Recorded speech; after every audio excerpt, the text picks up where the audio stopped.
Friend স্বাগতম জানাইছোঁ মোৰ অন্য এটি ভিডিঅ'লৈ। আশা কৰোঁ সকলোৱে ভালে আছে আৰু মোৰো ভালে। আজি আমাৰ গাহৰিকেইটাক মানে আইৰণৰ বেজী তাৰ লগতে দাঁত কাটিলে, সেয়াই মই দেখুৱাই আছোঁ। এয়া বেজী দিলে, তাৰপিছত দাঁত কাটিলে। দাঁত কটাৰ পিছত চাওকচোন এনেকৈ হৈ আছে। তো এইবাৰ প্ৰথম আমাৰ দাঁত কটা হৈছে। মানে আগত পোৱালি দিয়া সময়ত আমি এবাৰো দাঁত কটা নাই, এইবাৰে প্ৰথম দাঁত কাটিছে।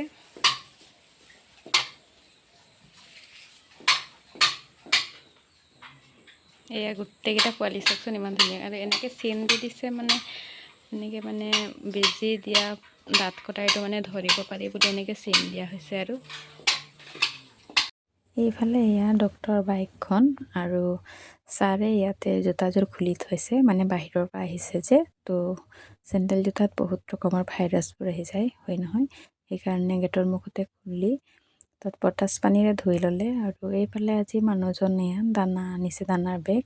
আৰু দানা বেগটো অনাৰ লগে লগে ডাইৰেক্ট অনাৰ লগে লগে গঁৰালৰ ভিতৰত ভৰাই দিয়া নাই, বাহিৰতে থৈ দিছে। আৰু আজি হাজবেণ্ড ভাগৰ লগৰো আহিছে, মানে বৰদিনৰ নামত, খ্ৰীষ্টমাছৰ নামত। তো এয়া হাজবেণ্ডৰ লগৰকো লৈ আহিছে আমাৰ ফাৰ্মখন দেখুৱাবৰ কাৰণে। তাৰপিছত এইফালে এয়া ডক্টৰে থৈছে এইপিনে বেগ, আৰু পোৱালিকেইটা বেজী দিছে। আৰু আজি প্ৰথম বেজী দিয়া হৈছে, মানে 7 দিনৰ মূৰতে বেজী দিব লাগে। তো আমাৰ আজি 11 দিনমান হ'ল। তো তাৰ লগতে আজি দাঁতো কটা হৈছে। আগৰ গাহৰি পোৱালিবোৰক আমাৰ দাঁত কটা নাই। তো এয়া দেখিছেনে ফ্ৰেণ্ডছ, বেজী দিছে, পোষ্ট কৰিছে বেজী। তাৰ লগতে চিন দি গৈছে, যাতে মানে ধৰিব পাৰি।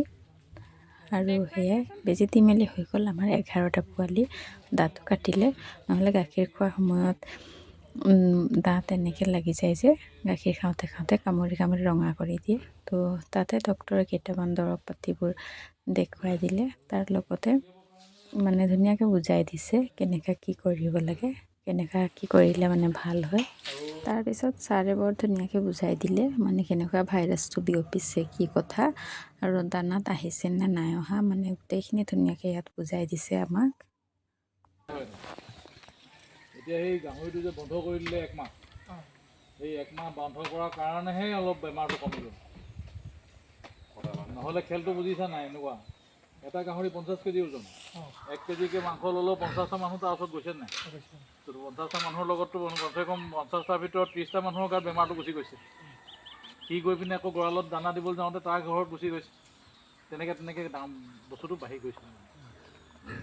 আৰু সেইকাৰণে এইবোৰ মানে বায়'ছিকিউৰিটিৰ বাহিৰে কোনো উপায় নাই এতিয়া সদ্যহতে। এতিয়া যোনটো জেগাত দানাটো কিনিবলৈ গৈছে আপুনি, তাততো বিভিন্ন মানুহ আহিছেতো, কি লগত লৈ আহিছে।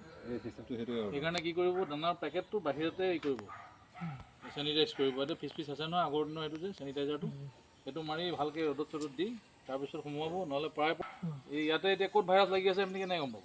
ভাইৰাছে হয় নাই, চকুৱে দেখা পোৱা বস্তু নহয় ন। তাৰপিছত বেজী দি মেলি ওলাই আহি এয়া দেখিছেনে ফ্ৰেণ্ডছ, নিজৰ মানে জোতা পিন্ধি লৈছে।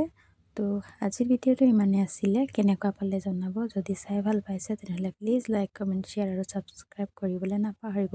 তাৰ লগতে ওচৰত থকা বেল আইকনটো ক্লিক কৰি দিব, যাতে অন্য এটি ভিডিঅ'ৰ ন'টিফিকেশ্যনটো আপুনি আপোনাৰ তাত পাই যাব।